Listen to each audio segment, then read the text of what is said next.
metode menghatamkan Al-Quran. Ya, jadi ini tanda-tanda ini disimpan oleh para ulama Al-Quran untuk kemudahan kita dalam metode menghatamkan Al-Quran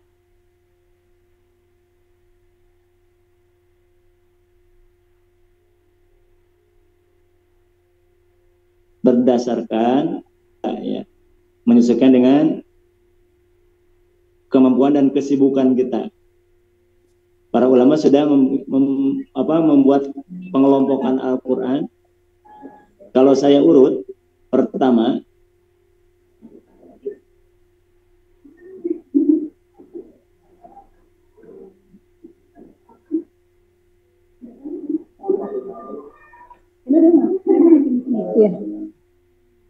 ya, yang pertama ada yang namanya pengelompokan manzil.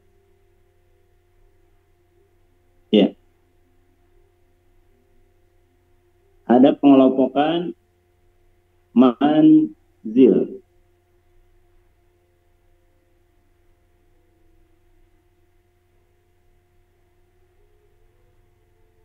Yang kedua, ada pengelompokan yang namanya juz.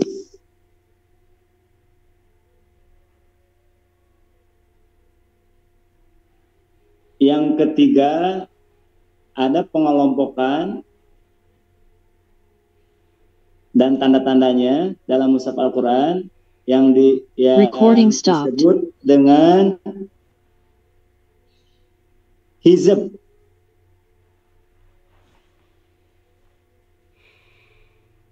Yang keempat, ditemukan juga dalam mushaf Al-Quran pengelompokan yang namanya rubu hizb.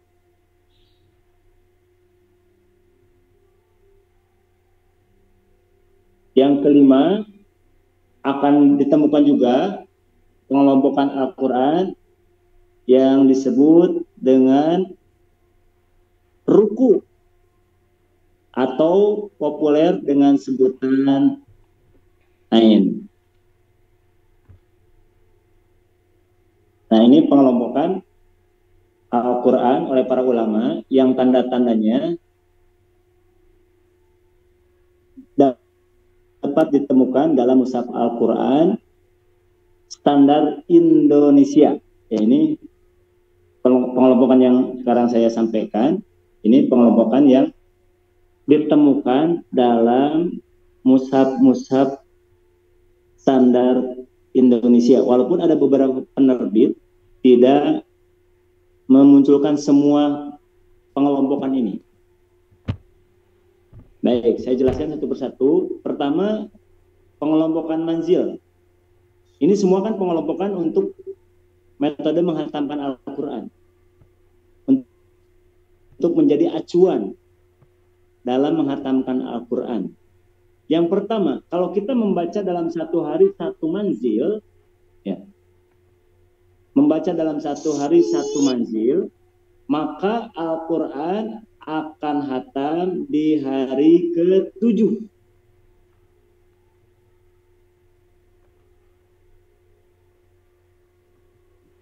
Alias 1 minggu hatam.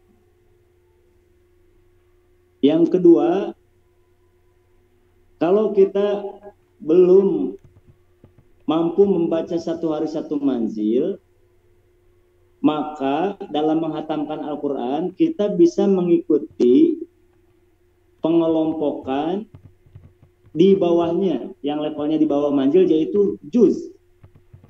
Kalau kita membaca dalam satu hari satu juz, maka Al-Quran akan hatam di hari ke-30 alias 1 bulan. Bagi yang belum mampu membaca satu hari satu manzil, belum mampu membaca dalam satu hari satu juz, maka dalam menghatamkan Al-Quran, dalam cara menghatamkan Al-Quran, kita bisa mengikuti pengelompokan Al-Quran yang levelnya di bawah juz, yaitu namanya hizb. Yang mana hizab ini adalah pengelompokan Al-Quran yang nilainya setengah juz. Satu juz dibagi dua, jadilah lahirlah kelompok hizab. Jadi satu hizab itu senilai dengan setengah juz.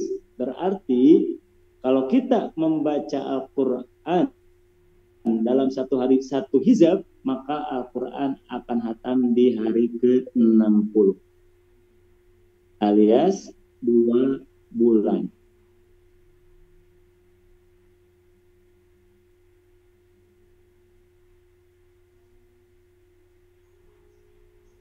Berikutnya, bagi yang belum mampu membaca satu hari satu manzil, belum mampu membaca satu hari satu juz, belum mampu membaca dalam satu hari satu hizab, maka dalam menghatamkan Al-Quran, dalam cara menghatamkan Al-Quran, kita bisa mengikuti pengelompokan yang levelnya di bawah hizab.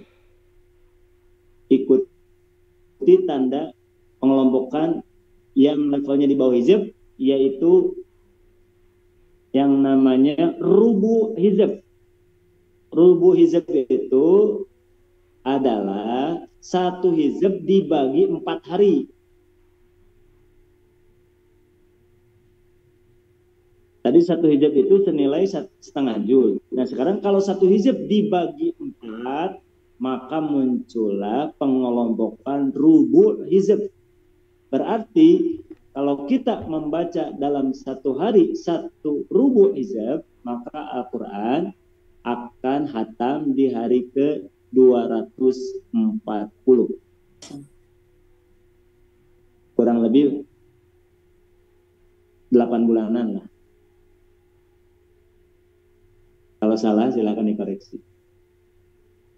Yang terakhir, bagi kita yang belum mampu membaca dalam satu hari satu manzil, belum mampu membaca dalam satu hari satu juz, belum mampu dalam satu hari membaca satu hizab, belum mampu membaca dalam satu hari satu rubu hizab, maka kita bisa mengikuti pengelompokan di bawah rubu hizab levelnya, yaitu ikutilah pengelompokan ruku, ya, satu hari satu ain.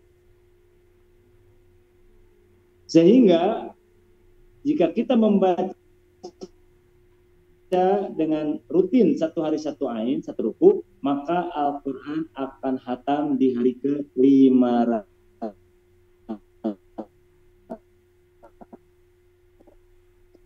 Terus 5 kurang ya, 2 tahun kurang sedikit.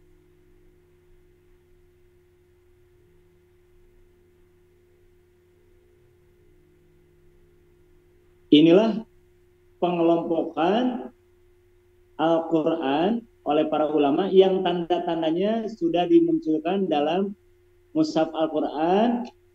Umumnya ada pada mushaf standar Indonesia. Ada pengelompokan manzil, ada tanda manzil, ada pengelompokan juz, ada tanda juz, ada pengelompokan hizab, ada tanda hizab, ada tanda pengelompokan rubu hizab, ada pengelompokan ruku atau tanda ruku dan atau tanda ain populer. Ini pengelompokan ini ternyata akan membantu cara kita menghatamkan Al-Quran yang selesainya akan berbeda-beda tadi. Bagi yang satu hari satu manzil, one day one manzil, maka seminggu akan hatam. Satu hari satu juz, sebulan hatam. Satu hari satu hizab, 2 bulan hatam. Satu hari satu rubu hizab, 8 bulan hatam. Satu hari satu ruku, satu ain, kurang lebih 2 tahun, kurang sedikit akan hatam. Nah sekarang bagaimana kalau kita belum mampu mengejar satu hari satu ain? Jadi jangankan manzil, jangankan juz, jangankan hizab, jangankan rubu hizab, satu ain pun tidak terkejar, tidak mampu mencapai satu ain satu hari. Apakah ada pengelompokan yang levelnya di bawah ruku, yang levelnya di bawah ain? Ya, jawabannya tidak ada. Kita tidak menemukan pengelompokan yang levelnya di bawah ain. Berarti sekurang-kurangnya ya paket hataman Al-Quran yang bisa kita ikuti, yang kita bisa ambil adalah paket ruku. Dan yang secepat-cepatnya kalau kita mengikuti tanda yang ada di mushaf Al-Quran, yaitu mengambil paket manzil. Bagi yang ingin cepat menyelesaikan hataman Al-Quran, bisa mengambil paket manzil. Yang ingin santai, paket yang paling minim, yaitu mengambil paket pengelompokan ruku, yang hatamnya 2 tahun kurang sedikit. Bagi yang belum mampu mengejar satu ain, maka bisa dimunculkan paket berikutnya, paket susulan, yaitu kalau belum mampu satu hari satu ain, maka munculkanlah paket kumaha ain alias kumaha mani. Ya, tidak perlu diikhfakan, diidaharkan saja. Kalau belum mampu satu ain, silakan baca Al-Quran mengikuti tanda-tanda atau patokan sendiri alias kumaha ain. Kalau ini patokan atau pengelompokan yang sudah dibuatkan oleh para ulama. Kalau belum mampu sehari satu ain, jangan sampai tidak membaca Al-Quran. Saya mah tidak akan membaca Al-Quran karena seain pun tidak dapat. Kalau belum mampu satu ain, maka kumaha ain. Silakan terserah sendiri, bikin batasan sendiri, bikin pengelompokan sendiri. Contohnya kumaha ain adalah satu hari satu halaman. Ini berarti ini kita yang mengatur sendiri, tidak mengikuti pengelompokan para ulama. Kalau kita membaca satu hari satu halaman, maka Al-Quran akan hatam di hari ke-604. Karena standar Mushaf Madinah itu surat An-Nasnya berakhir di halaman 604. Contoh lain adalah kumaha ain, tidak mengikuti pengelompokan para ulama, adalah satu hari satu ayat. Ya, one day one ayat ya. Kalau kita membaca satu hari satu ayat karena belum mampu mengikuti pengelompokan yang sudah dibuatkan oleh para ulama, bisa saja. Namun hataman Al-Qur'annya ya, Al-Qur'an akan selesai di hari ke 6.236 hari, alias 2 tahun kemudian. Ya, baru hatam, baru selesai sampai di surat An-Nas. Ini adalah salah satu contoh menghatamkan Al-Quran menggunakan pengelompokan kumaha ain. Akhirnya bikin ngatur sendiri.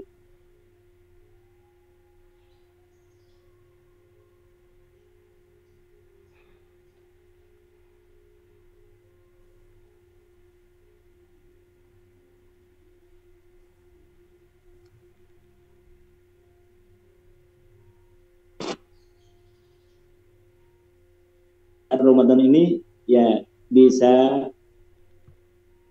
lebih bagus lagi dari hataman Al-Quran pada tahun sebelumnya. Ternyata kita bisa memilih paket hatamannya ya yang sudah disediakan oleh para ulama untuk memudahkan kita dalam menghatamkan Al-Quran. Mau ngambil paket manzil? Silakan. Mau ngambil paket juz? Silakan. Hizib silakan. Rubu hizib silakan. Ruku ain silakan, atau kuma ain silakan. Jangan sampai lidah kita ada dalam hari-hari kita ya tidak kita gunakan, tidak kita gunakan untuk membaca huruf-huruf Al-Quran. Ya, yang akan membedakan adalah selesainya kapan. Yang paling cepat 1 minggu, dan yang paling lama adalah 2 tahun kalau mengikuti pengelompokan dari para ulama. Dari pengelompokan ini mungkin perlu saya tambahkan keterangan penjelasan untuk yang paket manzil, ya. Yang paket manzil. Gimana sih contohnya tanah manzil teh? Ya, saya tampilkan dulu. Manzil.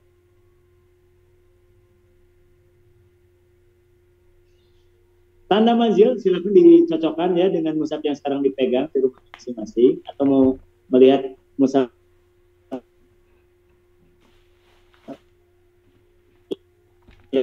yang saya tampilkan tidak apa-apa. Membuka surat Al-Maidah, dibuka dulu surat Al-Maidah.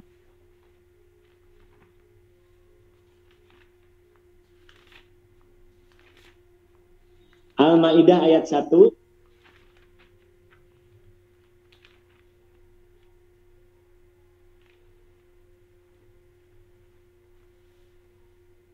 Nah, ini Al-Maidah. Lihat, ini ada identitas profil surat yang akan kita baca. Surat yang akan kita baca adalah surat Al-Maidah. Kemudian surat Al-Maidah ini termasuk kategori surat Madaniyah. Ada Makkiyah, ada Madaniyah. Kemudian jumlah ayatnya adalah 120. Kemudian di pinggirnya ada tulisan Al-Manzilu. Nah, ini tanda manzil. Ada Al-Manzilu. Manzil. Ini yang saya maksud tadi pengelompokan manzil.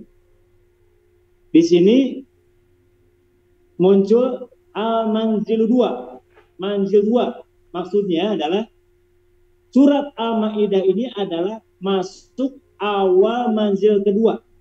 Berarti manzil satunya dimulai dari surat Fatihah sampai habis surat An-Nisa, itu satu manzil. Al-Maidah ada kode Al-Manzil 2, berarti dimulai dari Al-Maidah kita masuk ke manzil yang kedua, awal manzil yang kedua. Silakan yang sekarang megang mushaf Al-Quran, dilihat Al-Maidah, mushaf siapa saja yang ada kode pengelompokan manzilnya.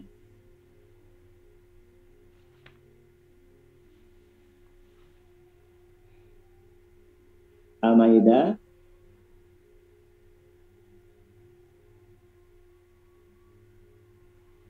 Coba saya ingin tahu yang ada tanda manzilnya siapa? Saya ada, Ustaz. Ada. Ada lagi perwakilan 3 orang. Ada, Ustaz.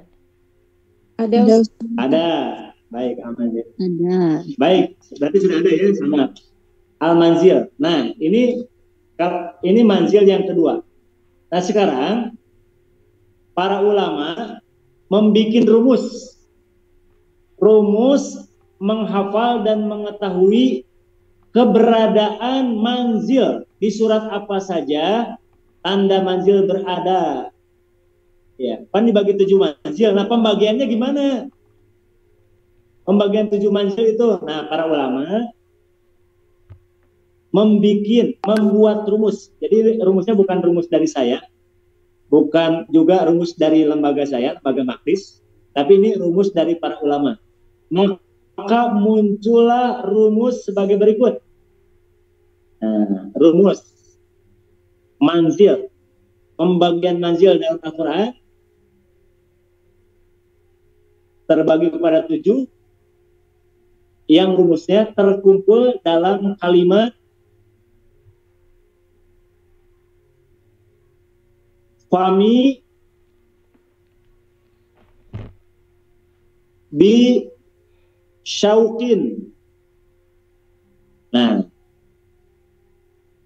Fami bi syauqin ini adalah rumus pembagian Al-Quran kepada 7 manzil.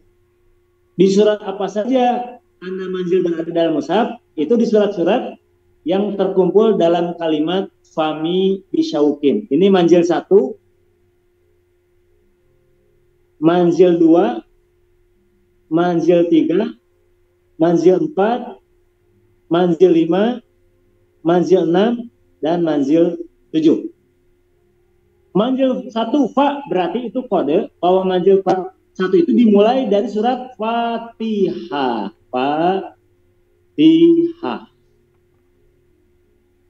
Manzil 2 dimulai dari surat yang kodenya huruf mim, yaitu Maidah. Surat Maidah. Yang ketiga, manzil 3 itu dimulai dari surat yang diberikan rumus huruf ya, yaitu surat Yunus. Ini kode untuk surat Yunus. Kemudian untuk manzil 4, posisinya ada di surat yang diberikan rumus huruf ba. Ba yang dimaksud adalah surat Bani Israel, alias surat Al-Isra. Kemudian manzil yang kelima, posisinya ada di awal surat yang diberikan simbol huruf shin. Rumusnya huruf shin ini adalah rumus untuk surat Syu'ara.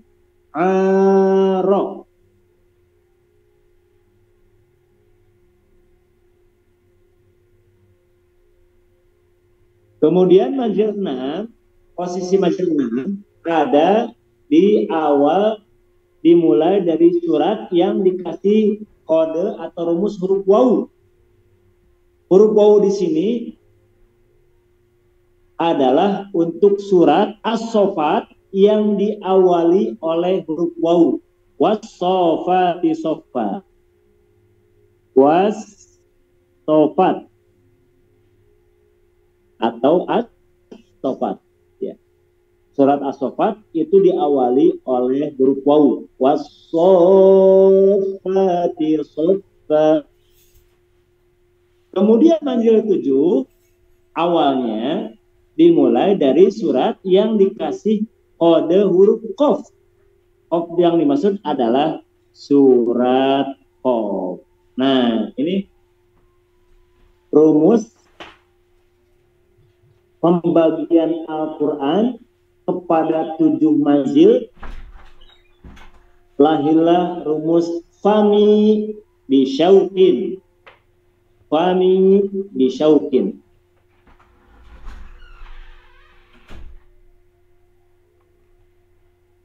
Pembagian ini dalam hataman Al-Qurannya yang menargetkan hataman Al-Qurannya seminggu sekali. Ikutilah pengelompokan manzil. Bagaimana pembagiannya? Muncullah rumus fami bisyaukin. Fa-nya Fatihah. Manzil 1 dimulai dari Fatihah. Mimnya Maidah. Manzil 2 Maidah. Manzil 3 Yunus. Manzil 4 Bani Israel. Manzil 5 Syu'ara. Manzil 6 As-Saffat, Was-Saffat. Dan manzil 7 adalah Qaf. Sekarang saya hapus. Langsung ujian. Sebutkan maksud dari rumus-rumus ini. Ya. Saya kasih kesempatan yang pertama.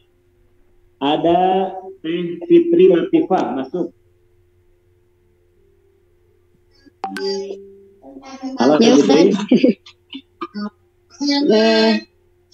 Sudah manzil 1. Halo. Teh Fitri. Ya, Ustaz. Ya. Sinyalnya, Menyimak Ustaz. barusan materinya.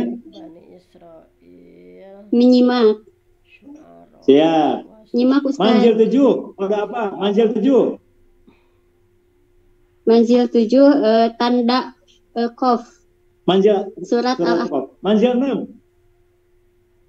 Manzil 6 teh As-Saffat, Was-Saffat. Manzil 5.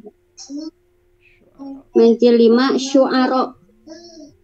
Asy-Syu'ara. Manzil 4. Manzil 4 Bani Israel. Al-Isra.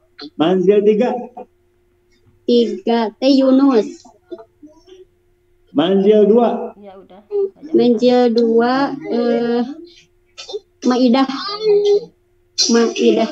Manzil 1. Manzil 1 Fatihah. Alhamdulillah lulus teh. Gantian. Ya, Ustaz. Ada peserta atas nama Irma Nurbayani, silakan masuk. Halo teh. Bani Israil. Teh Irma Nurbayani. Wasofat.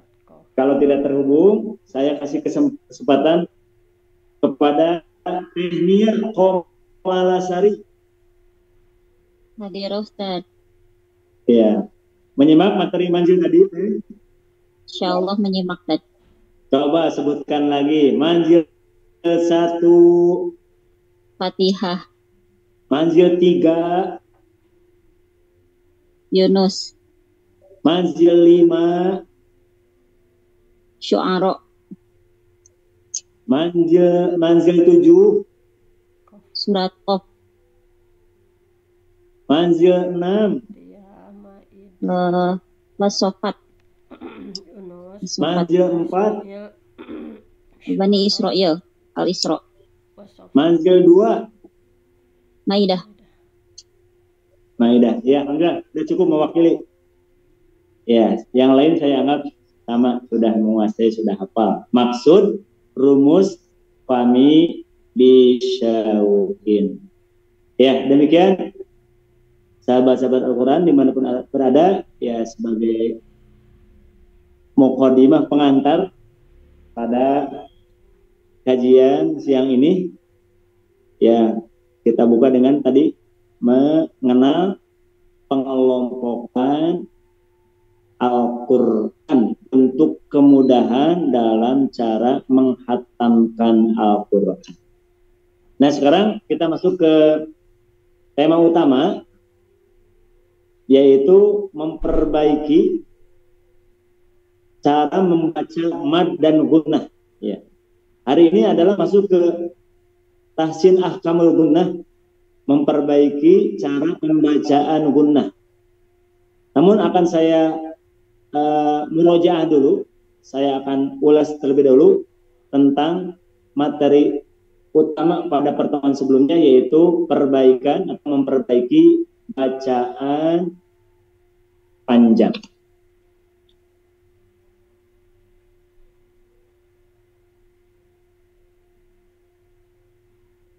Ya. Berkaitan dengan tema membaca panjang, kita bisa mempelajari tema ini dari dua sisi, ya. Bisa kita pelajari tema membaca panjang ini dari aspek nama atau istilah-istilahnya. Bisa juga kita mempelajari tema membaca panjang ini dari sisi dari arah praktiknya. Jadi bisa kita pelajari dari aspek teorinya, bisa juga kita pelajari dari aspek praktiknya. Kalau berbicara teori, maka yang namanya mad itu, istilah-istilah mad itu banyak sekali, ya, lebih dari 10. Dari mulai ada mad tabi'i, mad badal, mad iwad, mad silah qasiroh, mad tamkin, mad harfi, wajib muttasil, jaid munfasil, silah qawilah, arid lisukun, lin, mad lazim mustaqal kalimi, mad lazim mustaqal harfi, mad lazim muqaffaf kalimi, mad lazim muqaffaf harfi, mad farqi. Banyak sekali kalau kita mempelajari mad dari segi teorinya. Semuanya berbahasa Arab. Tapi kalau kita mempelajari tema tentang mad ini dari aspek praktiknya, maka yang harus dikuasai adalah bahwa praktik membaca panjang itu terbagi kepada 3 bagian. Jadi kalau teorinya tadi banyak kan, tapi kalau dari segi praktiknya, tahsin amali, tajwid amali itu kuasai saja 3 pembagian praktek membaca panjang. Dalam metode maktis, pembelajaran membaca panjang itu difokuskan pada penguasaan praktik. Sehingga jangan aneh, jangan kaget kalau dalam buku maktis yang level pertama itu di dalamnya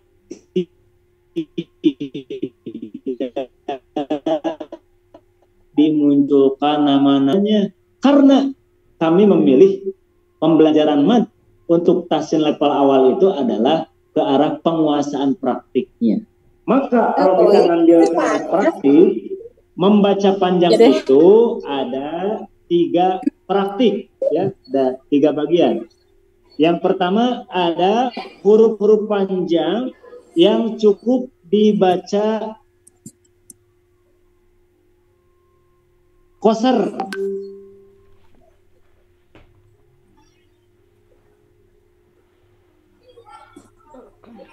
atau tabi'i, ya.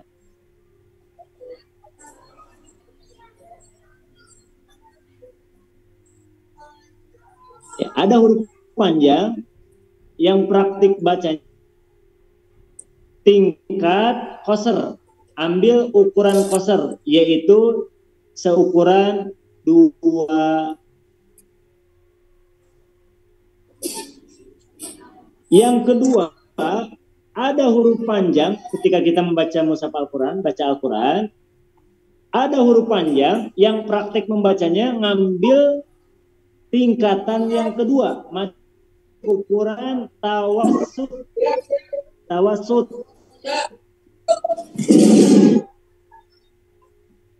Tawasud ini sedang 4 sampai 5 harokat. Lagi ya. Nah, yang ketiga yang praktek membacanya ngambil tingkat yang ketiga, ukuran yang ketiga, yaitu tingkat tul atau isbah namanya, yaitu membaca seukuran 6 harokat. Nah,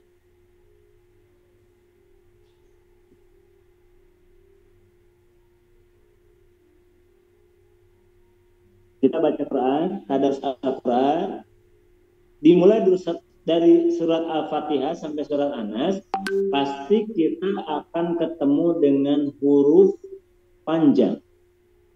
Kalau kita ketemu huruf panjang, maka praktik membacanya menurut metode maktis terbagi kepada 3 tingkatan. Ada huruf mad, huruf panjang yang dibaca dengan tingkat qasar, 2 harokat saja, jangan lama-lama. Ada huruf panjang yang dibaca tingkat tawasud, sedang-sedang saja, 4 sampai 5 harokat. Dan ada huruf panjang yang dibaca dengan ukuran yang atau isbah, kurang lebih seukuran 6 harokat. Nah, kesalahan yang sering terjadi ketika membaca huruf panjang itu praktiknya adalah sering tertukar ukuran, malah ambil yang tawasud. Yang harusnya tawasud malah ngambil 2. Yang harusnya tul 6 harokat malah dibaca sedang. Yang harusnya sedang malah ini adalah kesalahan yang muncul ketika praktek membaca huruf panjang. Yang harusnya 2 jadi tawasud. Ar-Rahmanir Rahim, Maliki Yaumiddin. Ini pengucapan Maliki harusnya ambil ukuran yang singkat, yang 2 harokat, tapi membacanya itu mendekati ke ukuran. Beda dengan Ar-Rahman sebelumnya. Ar-Rahmanir Rahim, Maliki Yaumiddin. Hasil pengalaman, kesalahan Yang muncul dalam membaca huruf panjang adalah tertukar ukuran. Mad yang tertukar.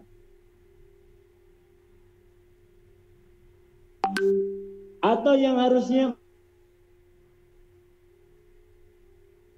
innalladzina kafaru sawa'un alaihim. Baca innalladzina kafaru sawa'un alaihim sawa'un alaihim. Nah, sawa'unnya ini kurang makan dengan dua rokaat. Nah, supaya bacaan panjang Quran kita konsisten, disiplin sesuai ukuran, maka lahirlah 3 jurus. Ya. Saya tampilkan lagi jurus-jurus metode Maghdis.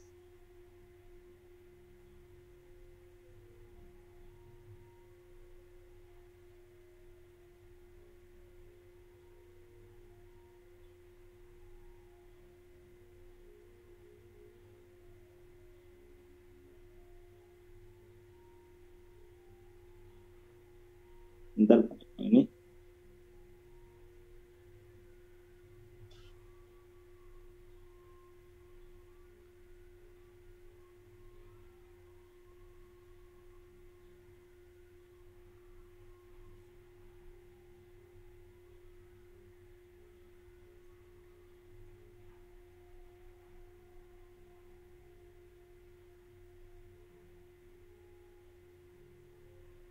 Ini jurus 1, 2, dan 3. Jurus 1 adalah jurus praktik membaca mad 2 harokat yang qasar. Jurus 2 adalah jurus praktek mad yang sedang, yang tawasud. Jurus 3 adalah jurus praktek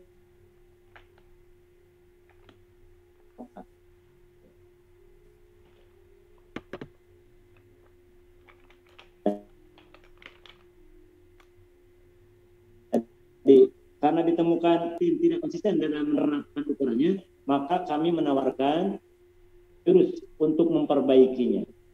Untuk yang 2 harokat, yang qasar, supaya konsisten, disiplin, praktekkan jurus 1.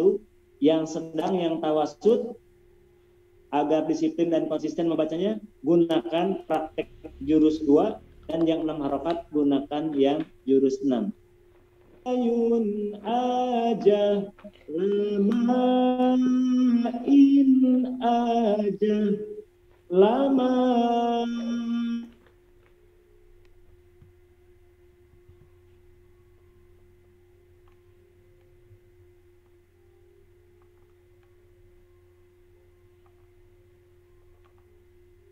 tertukar 2 jadi 4 jadi 2, 2 jadi 6, 6 jadi 4.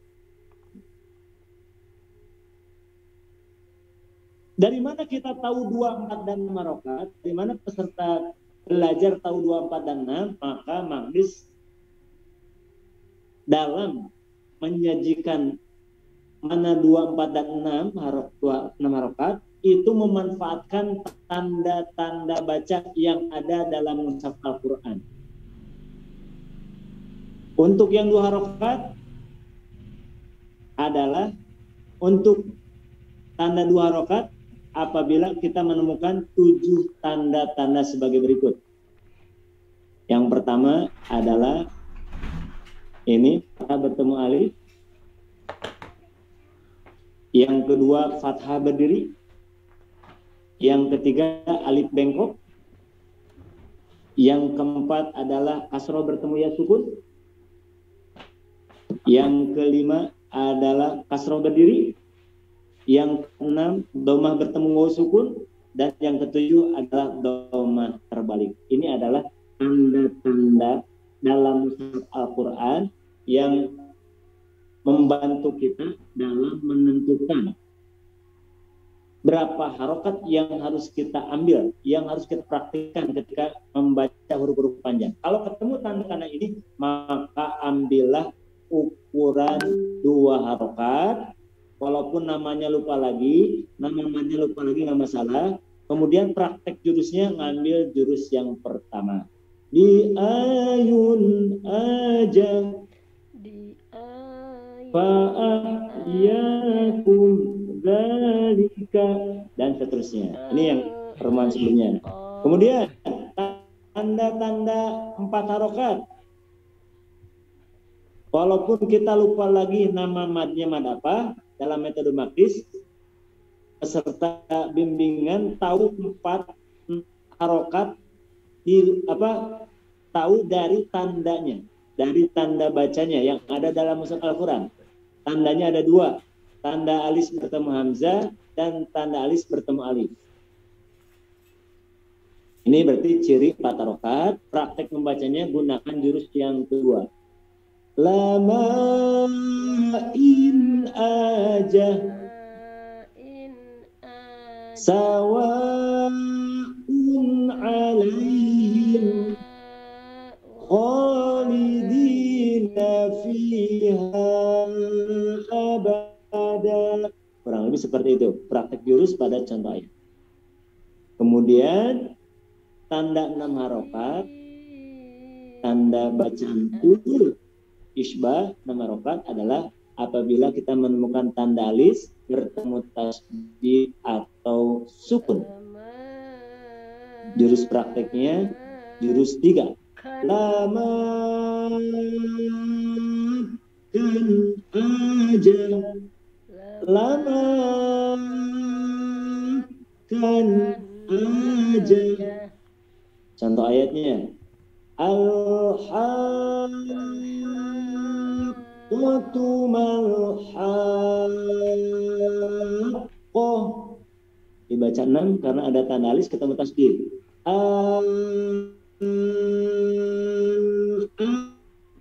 Al-asayy.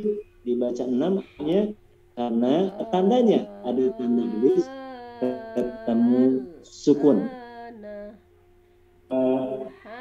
Tanda-tanda 6 harokat, tanda-tanda 4 harokat dan tanda-tanda 2 harokat sudah saya sampaikan ya tanda-tanda dalam.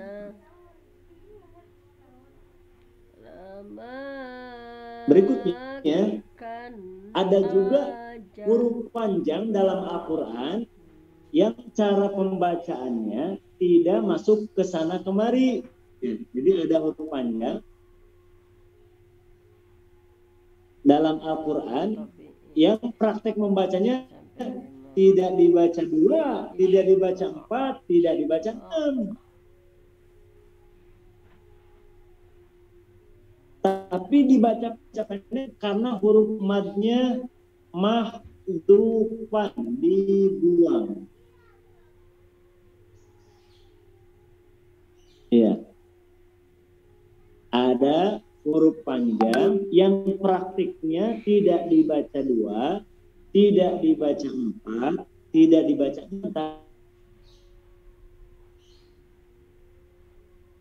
4.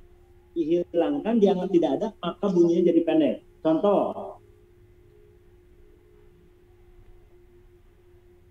saya ambil surat Fatihah nih contohnya.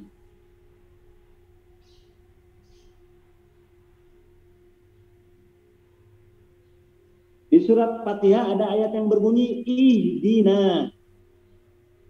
Pertanyaannya, ihdina, apakah huruf nun pada kata ihdina ini termasuk huruf panjang atau huruf pendek? Jawabnya, kalau dilihat dari segi tulisan, ihdina ini adalah termasuk kelompok huruf panjang karena bertemu alif.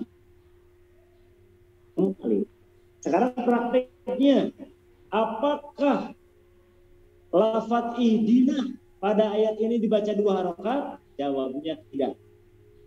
Apakah dibaca 4 harokat? 6 harokat? Tidak juga.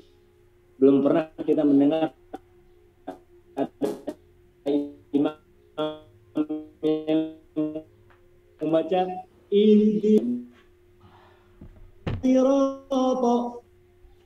karena alifnya dibuang. Dalam metode makdis, maka jurus yang keempat. Nah, jurus yang keempat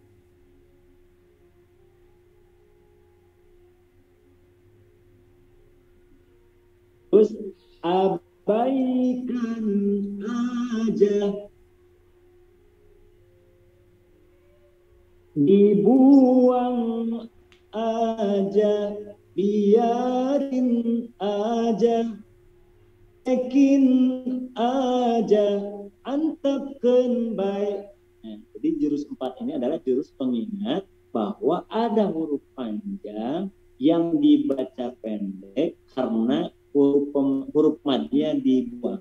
Dengan demikian, jurus 1 sampai jurus 4 ini adalah jurus-jurus yang ditawarkan oleh Maqdis yang digunakan ketika berpanjang. Kesimpulannya, membaca huruf panjang dalam Al-Quran itu prakteknya terbagi 4. Ada yang dibaca 2, di ayun praktek bacanya. Ada yang dibaca 4,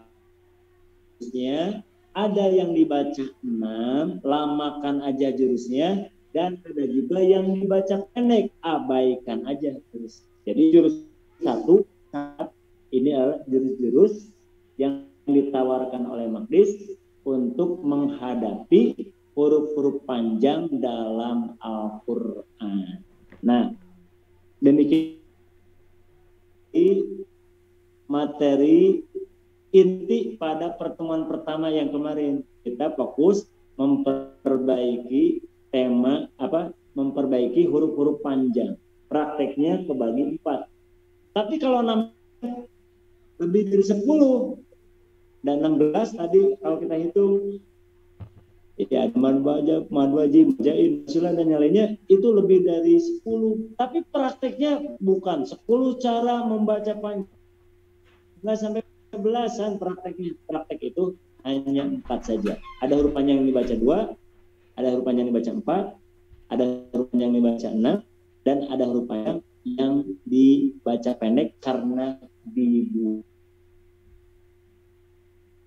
Dalam Al-Quran ada ayat yang bisa digunakan sebagai acuan, ya, acuan praktek 3 jurus, karena dalam ayat tersebut terkumpul semua ukuran. Jadi yang 2-nya ada, yang 4-nya ada. Saya tampilkan contoh ayat Al-Quran yang di dalamnya sudah terhimpun 3 praktek, yang 4 dan yang lainnya ada. Saya tampilkan. Ayat yang dimaksud adalah diantaranya yang bisa kita gunakan surat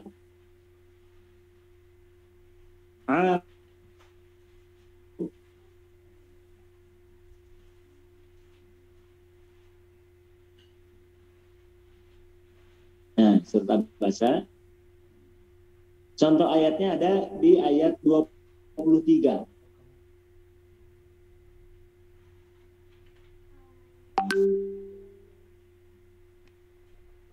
Saya minta bantuan untuk menjelaskan ayat ini ke peserta atas nama Nida. Nida masuk.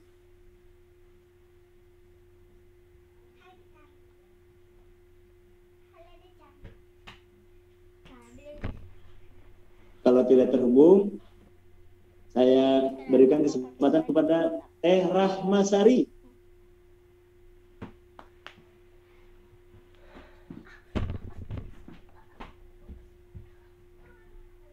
Tidak terhubung juga. Yang di bawahnya ada Teh Reni Hamidah. Ya Ustadz. Siapa ini Teh Reni? Izin op ya Reni. Teh Reni, ini ayat 33 ya. Ayat berapa? Ini yang saya tampilkan ayat 33. Di sini ayatnya pendek, tapi kita temukan beberapa kali praktek membaca panjang yang bervariasi. Yang 2-nya ada, yang 4-nya ada.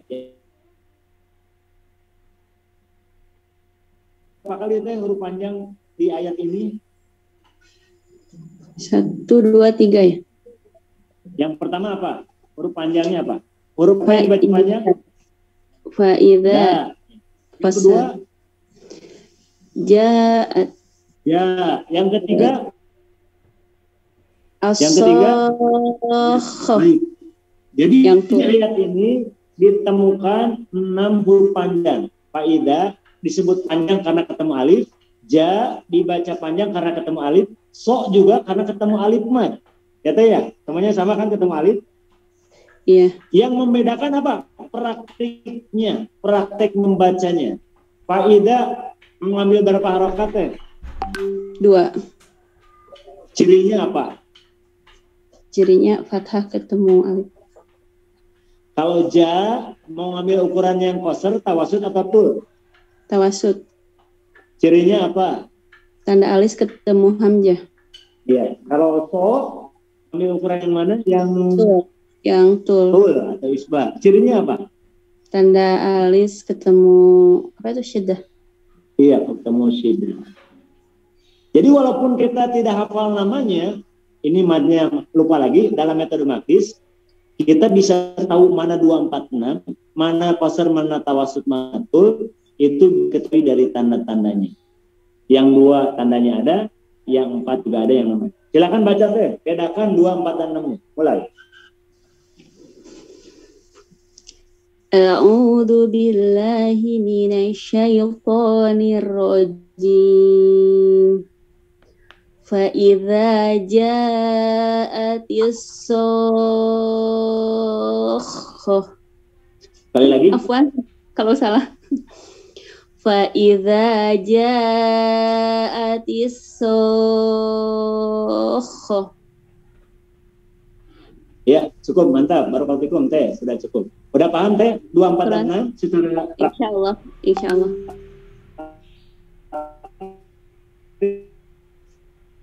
dan tanda-tandanya depan guru ya. Insyaallah. Ya, terima kasih teh. Sama-sama. Ya, lanjut. Ada Teh Risma.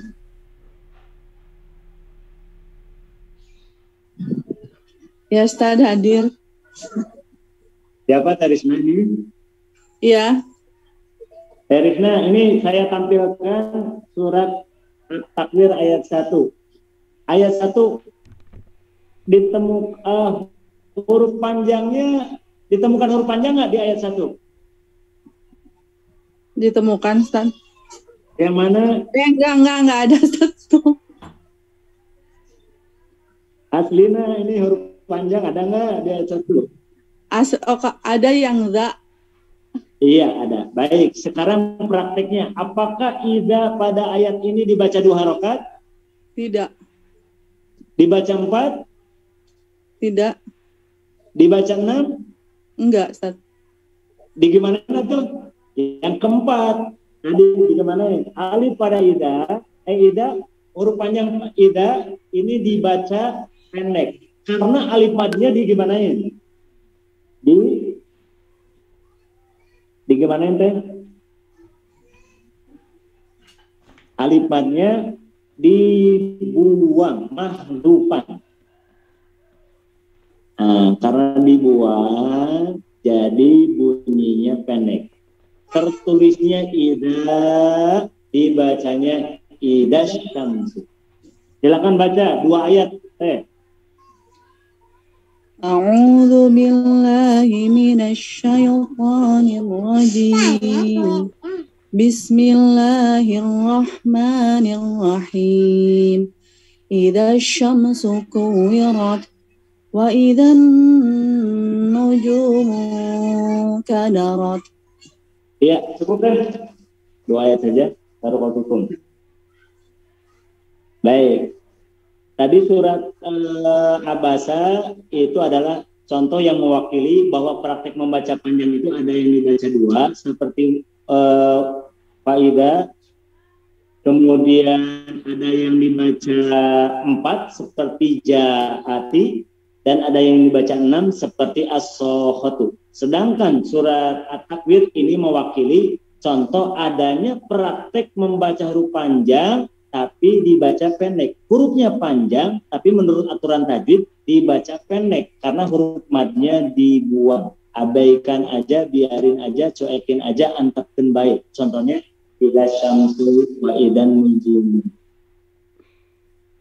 Nah, demikian pembahasan seputar membaca panjang. Sekarang kita akan masuk materi tentang bacaan dengung, membaca guna.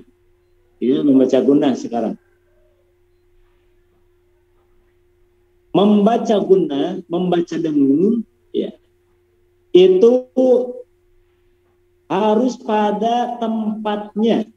Jangan sampai kita membaca dengung bukan pada tempatnya.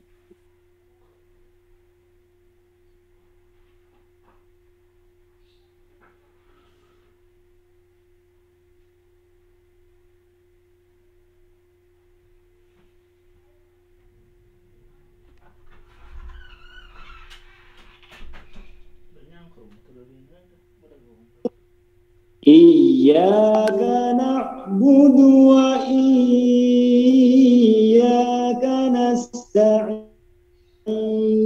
Mendengung bukan pada tempatnya. Sabbih isma rabbikal a'la alladzi khalaqa fasawwa. Bukan pada tempatnya. Wa nafsin wa ma sawwaha. Bukan pada tempatnya. Jadi mendengung itu harus benar-benar pada tempatnya. Di mana saja tempat mendengung, mendengung itu tempatnya ada pada hukum apa saja. Coba saya minta bantuan. PR nih, Zubaidah masuk.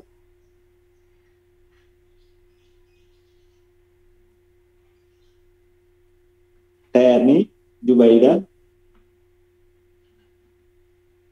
Kalau nggak ada, di bawahnya ada TR Niyawati.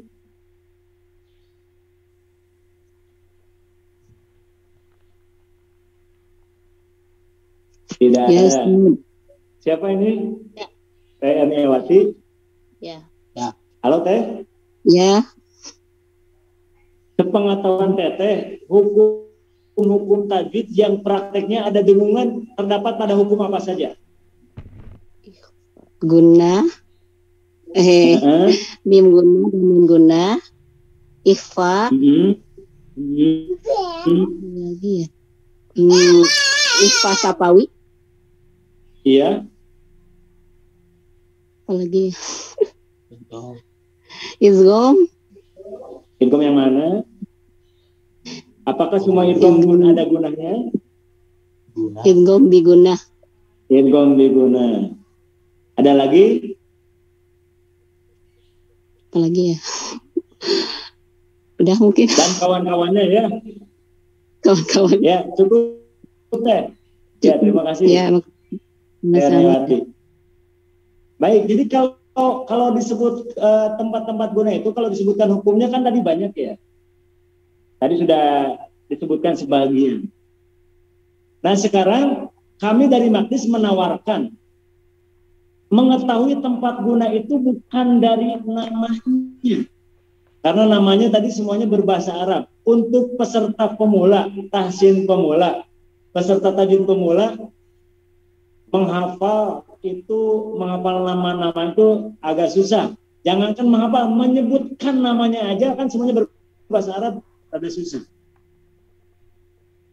Maka kami menawarkan tempat-tempat guna itu bisa diketahui dari tanda-tandanya yang kami kumpulkan dalam rumus Ummi Inna.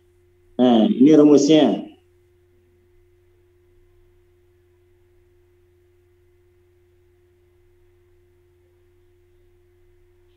Ini adalah tempat-tempat bacaan mendengung. Tidak disebutkan namanya, tapi diharapkan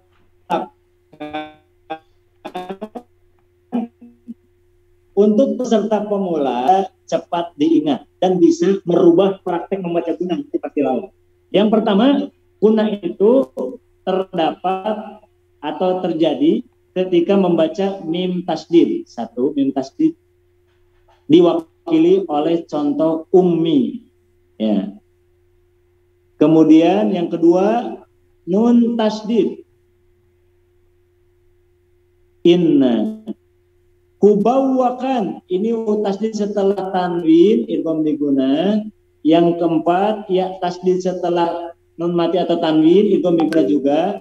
Yang kelima, mim mati bertemu ba ikhfa syafawi, kemudian mim kecil iklab.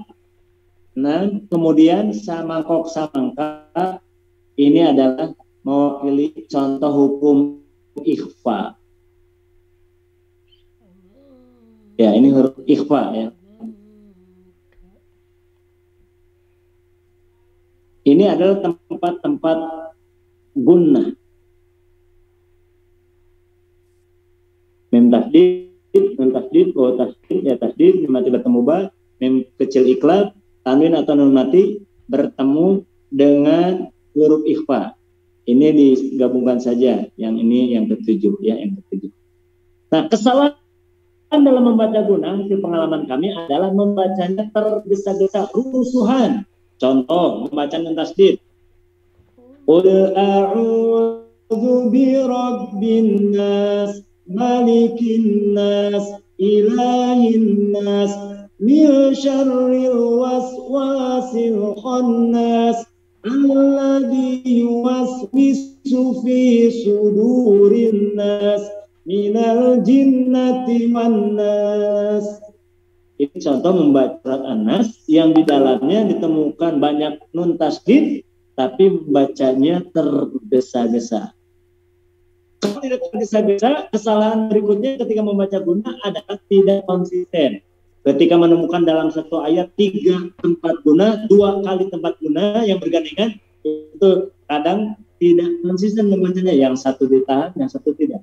Minal jinnati wan nas. Ini contoh bacaan tidak konsisten. Kenapa minal jinnati wan nas dibedakan praktiknya padahal sama-sama tasdid.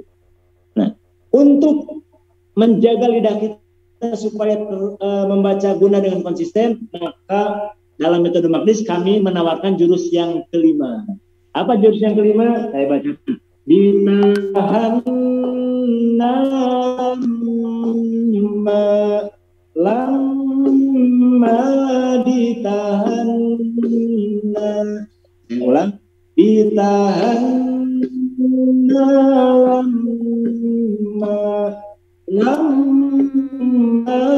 ditahan. Ini adalah jurus praktek membaca gunah supaya gunah kita terjaga, tidak rusuhan, tidak tergesa-gesa. Dibiasakan dulu dengan membaca jurus ini supaya terbentuk dalam benak kita gunah itu barangkali kurang membaca jurus ini. Ditahan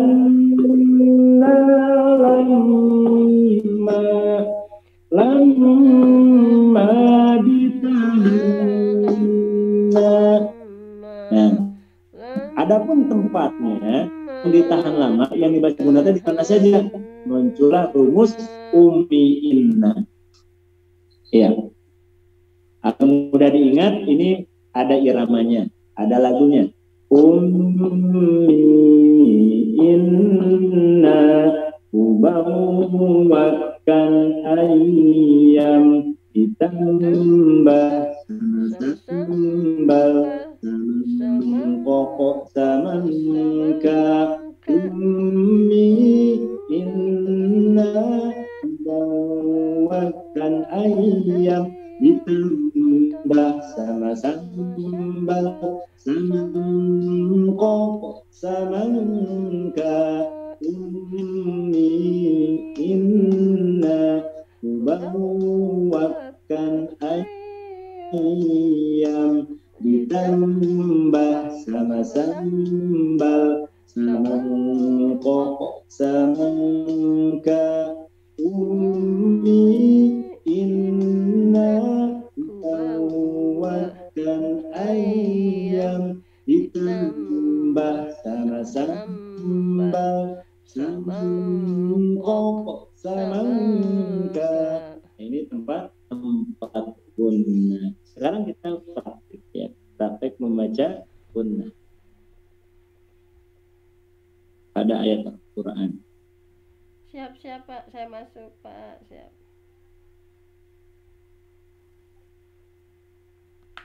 Saya tampilkan surat-surat pendek.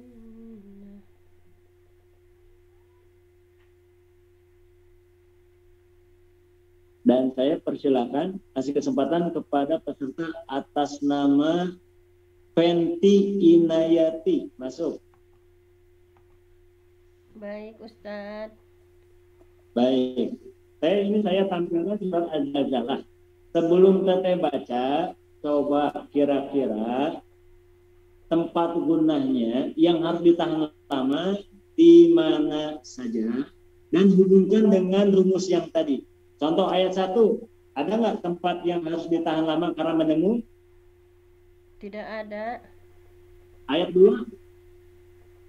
Enggak ada. Ayat 3? Ada. Yang mana? Insanu. Berarti ini masuk rumusnya mana? Umi, inna, atau yang mana masuknya? Ini mah hanya itu ya. Yang mana? Bukan yang tadi tuh, yang mana telah? Yang mana coba tak? Pilih.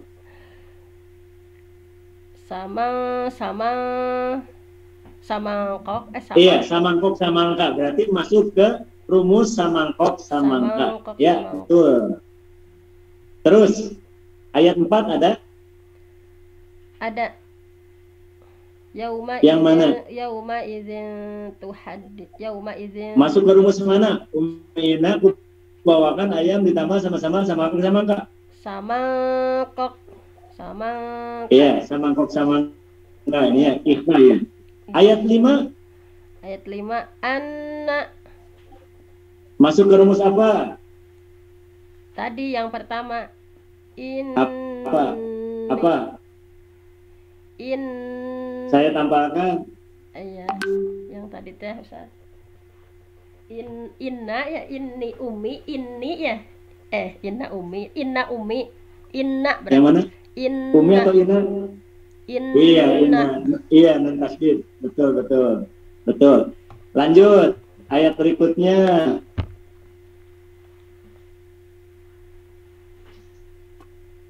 Ayat 6. Ya Ustaz, itu enggak ayat 6. Ya yauma idzi. Iya, masuk ke rumus mana? Ayyam. Iya, betul, ke rumus ayam. Kemudian ayat 7. Ya, ayat 7. Masih ada ayat 6? Masih. Ayat 6 masih ada ayat 6? Ada yasdurunna. Iya. Masuk ke rumus apa? Masuk ke rumus mana? Sama tadi yang inna. Betul. Ayat 7. Famai. Rumus apa? Ayyam. Terus mana lagi? Ayat 7 masih ada? Khairai. Masuk rumus mana? Ayyam. Terus ayat 8? Wa may ya'mal. Iya, masih sama ya rumus ayam. Kemudian Zarratin. rumus mana itu? Samangkok. Iya, samangkok, samangka. Terus terakhir Syarrai. Kubawa. masuk ke rumus? Kubawa. Bukan. Kubawakan wow. Yang barusan ya ayam ya? Ya. Nah, beginilah kurang lebih proses belajar mengajar guna dalam metode magnis tanpa disebutkan nama hukum tajwidnya, tapi peserta bisa tahu dengan cara tadi menghafal dulu tempat-tempat guna yang terkumpul dalam rumus ummi ina kubawakan ayam ditambah sama-sama Pak. Nah, berarti jumlahnya ada berapa? 1, 2, 3, 4, 5, 6, 7, 8, 9, 10. Ada 10 kali kita harus menahan lama suara kita karena harus mendengung terlebih dahulu. Tergesa-gesa berarti kesal. Coba prakteknya sekarang, dibaca. Dibaca. Dari tahun Ustaz nggak? Ya, silakan. A'udzu billahi minasy syaithanir rajim. Bismillahirrahmanirrahim.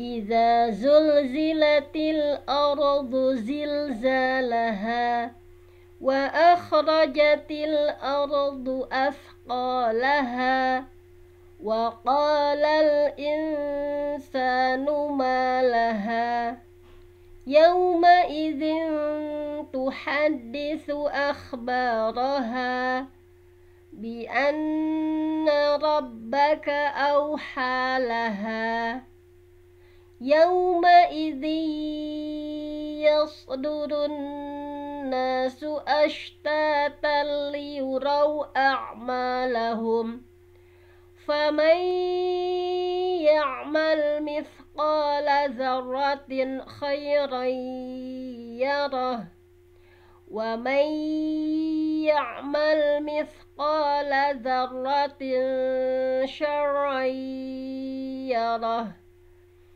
Ya, alhamdulillah mantap. Barakallahu fikum. Nanti terima kasih. Ya, makasih Ustaz. Ya.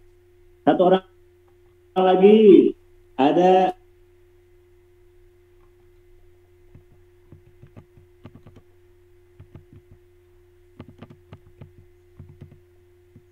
Lisna.